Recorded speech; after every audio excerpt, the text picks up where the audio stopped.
monde, je vous retrouve aujourd'hui pour une vidéo j'ai lu avec un livre, vous allez halluciner. On va parler de Sous un ciel d'or, puis là j'espère que vous allez sortir les tambours, que vous allez m'applaudir.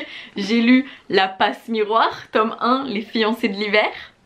On va aussi parler de Ta main sur ma bouche et enfin de Un jour de plus de ton absence. Je commence par Sous un ciel d'or de Laura Wood, publié aux éditions Pocket Jeunesse, qui raconte l'histoire de Lou qui vit à la campagne dans une ferme des Cornouailles. Ça se passe en 1929 et Lou elle est juste fascinée par la maison des Cardou, la Cardou House, qui est sur une île juste à côté de son village. Elle adore écrire et elle y passe des après-midi entières à écrire des histoires dans ses carnets jusqu'à ce que la famille Cardou vienne pour passer l'été dans cette maison et elle va se retrouver un peu malgré elle propulsée dans ce nouvel univers qu'elle ne connaissait absolument pas auparavant. Elle va même y appartenir et se rapprocher donc du frère et de la sœur qui possèdent cette maison. Mais elle va aussi découvrir que derrière les paillettes, les fêtes scintillantes, le champagne se cachent aussi de sombres secrets. C'est une histoire que j'ai beaucoup appréciée. Je me suis vraiment rendu compte en tournant la dernière page que j'avais très envie d'y rester encore, de rester dans cette ambiance un peu Charleston, ambiance des années 20 en Angleterre. Je me suis beaucoup attachée au personnage, je trouvais ça vraiment chouette parce qu'on était sur des thématiques adolescentes, jeunes adultes, dans le sens où les personnages sont tout juste majeurs ou à peine et donc on se pose un peu des questions d'avenir, etc. Je trouvais ça chouette que ça se passe dans les années 20 parce qu'au final ça montrait à quel point l'adolescence et toutes les questions qu'on se pose sont totalement universelles. Peu importe si ça se passe un siècle avant ou un siècle après, c'est toujours les mêmes questions qu'on se pose. L'avenir, la quête d'identité, la place qu'on souhaite avoir au sein de notre famille, au sein de nos amis, au sein de nos cercles sociaux. Donc j'ai vraiment beaucoup apprécié ça. Ça se lisait vraiment facilement, c'était très agréable. Je me sentais vraiment transportée dans cet univers et je trouve que ça donnait le sourire de lire quelque chose où il se passe autant de choses, autant de fêtes. Alors bien sûr il y a des sujets un peu plus sombres à aborder comme vous avez pu le deviner avec le résumé, mais ça reste quand même un livre, voilà, je trouve qui pétille et qui fait du bien. Et j'ai vraiment trouvé ça intéressant, toutes les questions qui se posent, toutes les relations entre les différents personnages. Rien n'est laissé au hasard et vraiment je peux que vous recommander cette lecture si vous avez envie un peu de voyager, de faire la fête, hein, parce qu'en ce moment on fait pas trop la fête, donc à travers ce livre vous pourrez faire la fête.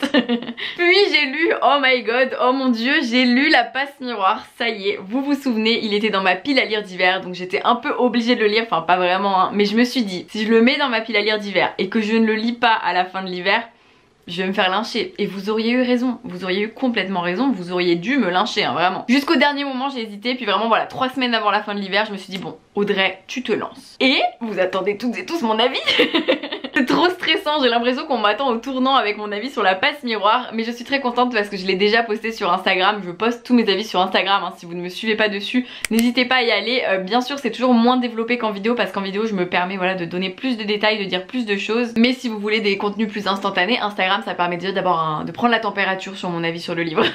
Donc les fiancés de l'hiver, avant de vous donner mon avis, de quoi ça parle? Alors c'est très dur à résumer je trouve. C'est l'histoire d'Ophélie qui habite à Anima et qui a plusieurs dons. Elle peut lire dans les objets, donc connaître leur passé, etc. Et elle peut aussi passer les miroirs. Et la vie d'Ophélie, elle va se retrouver bouleversée le jour où elle va être arrachée un peu à sa famille pour aller au pôle, pour se marier avec Thorn. Elle comprend pas trop pourquoi ce mariage arrangé a lieu.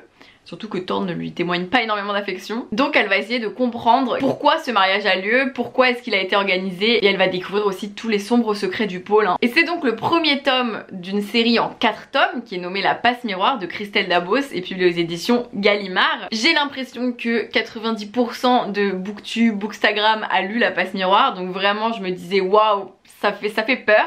En même temps, vraiment pas de pression dans le sens où moi je lis des avis très positifs comme des avis très négatifs. Donc je sais qu'elle est très appréciée cette saga, hein, et tant mieux. Mais il y a aussi plein de gens qui ont été déçus. Donc du coup je me disais bon, pas de pression, j'ai le droit d'être déçue. Et j'ai pas été déçue en tant que telle. Pour un pavé de 600 pages, je l'ai lu en à peine une semaine. Donc déjà j'étais super contente. Je trouve que ça se lit très bien. Christelle Dabos écrit très bien. Elle a une très jolie plume je trouve, qui permet et à la fois d'être très agréable à lire et à la fois de très bien décrire les paysages, tout en faisant en sorte que ce ne soit pas non plus trop lourd et trop difficile à la compréhension. Donc ça j'ai bien aimé, bien que voilà, il y a plein de détails dans cette histoire, donc faut s'accrocher quand même, hein. Ça c'est vraiment un truc, moi des fois je revenais 100 pages avant parce que je me souvenais qu'il y avait un truc que j'avais lu mais que j'avais pas été assez attentive et du coup j'ai retourné en mode ah ok c'est bien ça. Et donc La Passe Miroir, mon avis, du coup j'ai bien aimé, j'ai trouvé que c'était une bonne histoire. Je ne suis pas du tout adepte de fantasy, vous le savez, donc j'étais très surprise d'apprécier et en même temps tant mieux, mais il y a quand même pas mal de mais,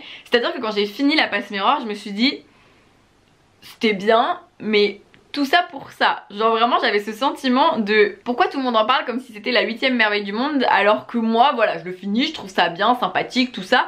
Mais... Et en fait il y a vraiment un truc, c'est que bon l'histoire est très longue, sur 600 pages on n'a pas énormément d'action, c'est vraiment ça pose les bases, ça pose les paysages, ça pose les personnages, ça pose les territoires, on est vraiment sur quelque chose de très introductif, donc je conçois du coup évidemment qu'il n'y ait pas trop d'action, mais ça peut gêner à la lecture. Et surtout moi ce qui m'a gêné c'est que je me suis pas du tout attachée au personnage, je suis vraiment restée en retrait, j'ai ressenti très peu d'émotions en lisant cette histoire, peut-être parce que d'ailleurs Ophélie lui arrive tellement de trucs négatifs, c'est tellement trop et elle réagit tellement peu que du coup je pense que j'avais du mal à m'attacher à elle, en mode on dirait qu'elle a pas de... Enfin je sais pas, genre c'est bizarre un peu tout ce qui lui arrive, en même temps elle a pas le choix, mais en même temps il y avait un truc qui me dérangeait. Mais du coup tous ces défauts, on est d'accord, voilà, j'en suis consciente, mais j'ai quand même acheté le tome 2 parce que j'ai quand même envie de continuer. Je trouve qu'il y a une intrigue qui est intéressante et je me dis si vous avez toutes et tous autant aimé La Passe Miroir, c'est qu'il doit y avoir une raison et vous êtes énormément à me dire que le tome 2 il est vraiment au-dessus, qu'il est trop bien, que c'est votre préféré, donc je vais lire le tome 2. Si le tome 2 me plaît vraiment sans plus, je sais pas si je continuerai la saga, mais je suis quand même motivée à lire le tome 2 parce que pour moi c'est une série qui a du potentiel, donc à voir si ça se confirme par la suite. Mais du coup merci quand même de m'avoir conseillé de le lire, et de toute façon j'aurais dû lire cette saga un jour parce que vous m'en parlez tellement que je me dis on peut pas aimer la littérature jeunesse young adulte sans avoir lu La Passe Miroir, c'est une des bases, donc je suis contente déjà d'avoir les bases. Bonjour Alaska. Puis j'ai lu le roman Ta main sur ma bouche de Déborah Sayag et Mika Tard, publié aux éditions Nil, qui est une histoire qui me faisait très envie lorsque je l'ai reçue. C'est l'histoire de Edward et Allison qui sont un couple d'amoureux, ça fait 2 ans qu'ils sont ensemble et soudainement l'ex d'Edward va publier un hashtag MeToo sur les réseaux sociaux en racontant une histoire de viol. C'est pas Edward qui l'aurait violé, c'est une personne de leur groupe d'amis, et du coup évidemment ça va un peu faire voler en éclats tout l'équilibre de ce groupe d'amis, et au fur et à mesure que l'histoire avance, on se pose des questions, on en apprend plus, et même les personnages se posent aussi beaucoup de questions. Alors je vous le dis tout de suite, le livre était vraiment très sympa à lire, passionnant, jusqu'aux 30 dernières pages où là, genre j'aurais préféré ne pas les lire, vraiment je vous jure, parce que ça a vraiment rendu mon avis positif en déception. Mais du coup je veux quand même vous parler du livre en tant que tel parce que l'histoire en elle-même est intéressante. Mais voilà, malheureusement les auteurs ont pris le parti de faire une fin très spéciale, très what the fuck, et du coup bah pour moi ça fait perdre vraiment toute l'essence du roman et de tous les messages qu'il véhicule. C'est dommage, mais voilà, c'est comme ça que ça s'est passé. Mais du coup je vous en dis pas plus hein, genre c'est juste je vous préviens, si vous lisez le livre avec les mêmes intentions que moi, d'avoir plein d'interrogations et de questionnements sur le hashtag MeToo et tout, toute l'histoire vraiment elle est là-dessus et c'est super intéressant, mais je vous le dis, vous serez peut-être déçus par la fin. Des gens l'ont lu d'ailleurs, sans spoiler bien sûr, vous pouvez mettre dans les commentaires ce que vous en avez pensé parce que vraiment ça m'a intriguée. Heureusement sur Instagram des gens m'ont dit ah j'ai pensé comme toi, j'ai été très surprise, je me suis dit bon ça me rassure. Du coup j'ai beaucoup aimé ce roman dans le sens où on va avoir 2 personnages, donc Edward et Allison. Allison elle va vraiment être un peu en dehors de tout ça étant donné qu'elle est pas spécialement au courant vu qu'elle fait pas partie de ce groupe d'amis, mais c'est Edward qui va vraiment être torturé par énormément de questions parce qu'à l'époque il avait finalement choisi de ne pas croire son ex qui avait parlé d'un viol, et là en fait avec le hashtag MeToo bah, il va y avoir tous ces questionnements qui sont révoltants. Je veux dire quand on lit le livre on se dit non mais j'ai envie de tous les étrangler un par un parce qu'ils sont en mode ouais mais elle fait son intéressante, non mais c'est une allumeuse, nan, elle dit qu'elle s'est fait violer alors qu'elle l'a chauffé, nan. Bref, donc ça c'est des questions qui je trouve sont très intéressantes parce que ça montre vraiment les discours qu'on peut entendre au 21e siècle et qui ne sont pas normaux. Et en même temps on va avoir ce personnage d'Edward qui va avancer dans sa réflexion et qui va se dire bon bah est-ce que tout ce que les gens disent justifie un viol de toute façon. Donc j'ai trouvé que c'était intéressant parce que on est vraiment dans les pensées de ce personnage qui se torture totalement vis-à-vis de toute cette histoire, et en même temps j'ai envie de dire tant mieux parce que c'est la fille qui souffre le plus, c'est celle qui s'est fait violer. Donc je vous laisse découvrir ce livre pour savoir de quelle manière les personnages vont évoluer dans leur manière de penser. Est-ce que ce viol est vrai ou non, est-ce que toute cette histoire est réelle ou non, mais je tiens à vraiment passer ce message sur mes vidéos.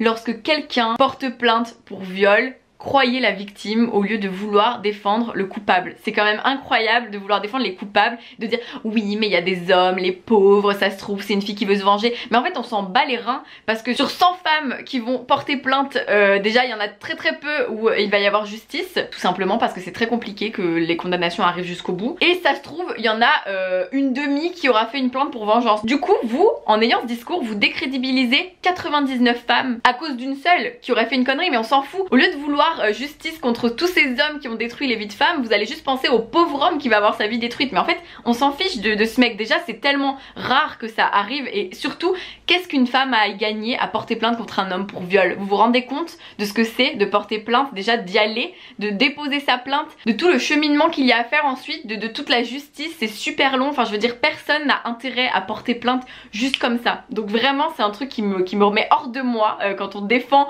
les peut-être quelques hommes qui n'ont pas vraiment violé, alors qu'en fait on sait très bien que 99,9% de tous les hommes qui ont une plainte contre eux pour viol ont vraiment violé, et en plus ils se font pas condamner. Donc vraiment réfléchissez avant d'avoir ces discours, et ce livre il nous fait réfléchir à ça, vous voyez, ça me met hors de moi. Donc voilà, mais malheureusement les 30 dernières pages ont totalement décrédibilisé l'histoire à mes yeux, mais bon dans les faits ça reste une histoire intéressante, le sujet est intéressant, mais j'avoue que je repars quand même avec une déception parce que je m'attendais pas à ça. Je me détends parce que là je viens de m'enflammer. Du coup, 4e livre, Un jour de plus de ton absence de Mélusine Huguet, publié aux éditions Charleston. Les 2 derniers romans que j'ai lus, comme vous pouvez le voir, sont des romans considérés de littérature adulte entre guillemets. Ça ne veut pas dire grand chose, mais c'est juste voilà, pour moi un ado peut totalement les lire, hein. C'est des thématiques intéressantes, mais je vous le dis juste, voilà, c'est... vous le savez, depuis des années je varie mes lectures, donc c'est pour ça que je vous le précise. C'est l'histoire de Jade qui rêve depuis toujours de fonder une famille avec Antoine, et là on va lui annoncer qu'elle est enceinte, et étonnamment c'est son rêve depuis toujours, mais elle ne va pas du tout réagir comme prévu, et tout au long de cette histoire on se demande les raisons pour lesquelles Jade a ce type de réaction, a ce comportement vis-à-vis de cette nouvelle qui devrait la réjouir et qui pourtant a l'air de l'anéantir. Mélusine Huguet, si vous ne la connaissez pas, c'est Carnet parisien, elle a un blog et un compte Instagram dédié aux livres, et ça fait des années que je la connais, que je la suis, qu'on s'est rencontrés et tout, donc du coup c'est fou de se dire qu'elle a sorti un livre. Je suis super contente pour elle, et d'ailleurs j'admire vraiment parce que son histoire est extrêmement bien ficelée. Au niveau du style d'écriture, c'est assez simple, justement ça permet je trouve de toucher un public très large, parce qu'on va même avoir des passages un petit peu de journal, donc voilà, un style vraiment parlé, mais du coup ça fait que les pages passent vraiment toutes seules. Moi j'ai vraiment dévoré ce roman en 2 jours, je l'ai fini comme celui d'avant d'ailleurs, donc ça a vraiment été 2 lectures passionnantes. L'intrigue est extrêmement bien menée, on va vraiment avoir des indices qui au fur et à mesure nous mènent vers des mauvaises hypothèses pour finalement nous confirmer nos bonnes hypothèses. Enfin vraiment j'ai trouvé que c'était extrêmement bien fait, j'étais très admirative pour un premier roman que l'histoire soit aussi bien amenée et aussi bien construite, donc vraiment j'admire énormément, bravo Mélusine. Ça traite vraiment de sujets importants, c'est un roman qui s'inscrit totalement dans notre réalité et dans notre société du 21e siècle et même de 2021, donc j'ai vraiment trouvé ça intéressant. Personnellement j'avais finalement dès le début un petit peu deviné le plot twist de fin, mais justement là où Mélusine est très forte c'est que elle nous amène vraiment à douter sur nos certitudes, mais tout en disséminant des indices qui finissent par nous confirmer un peu ce qu'on pense. J'ai vraiment aimé être surprise, c'est vraiment ce qui m'a plu. J'ai aussi vraiment aimé les sujets abordés parce que voilà, il y a des sujets très importants vraiment sur les femmes, tout est centré sur les femmes, et c'est pour ça par rapport au livre d'avant où j'étais en train de m'enflammer, ça correspond aussi totalement à ce livre là, dans le sens où voilà, Jade elle va s'engager dans une association et justement on parle beaucoup des femmes, des problèmes qu'elles peuvent vivre, et c'est super important, super touchant, donc c'est pour ça que j'ai aussi beaucoup aimé cette dimension là du roman. Donc si c'est un sujet qui vous tente et que voilà les sujets de la maternité, des femmes, du couple, de la vie d'adulte un peu vous tentent, vraiment je vous recommande ce roman qui à mes yeux était très touchant, une très belle découverte avec des sujets vraiment intéressants, et comme je vous dis le côté être surprise vraiment j'ai beaucoup aimé. Et voilà pour cette longue vidéo j'ai lu, j'espère que ça vous a plu, vous avez enfin mon avis sur La Passe Miroir, vous avez aussi mon avis sur d'autres romans, j'espère que ça vous a donné envie, dites-moi en commentaire, j'ai hâte de lire vos commentaires. Alaska a été ravie de participer à cette vidéo par procuration visiblement, n'est-ce pas? J'espère que ça vous a plu, je vous remercie d'avoir regardé cette vidéo et je vous fais plein de bisous et je vous dis à très vite pour une nouvelle vidéo.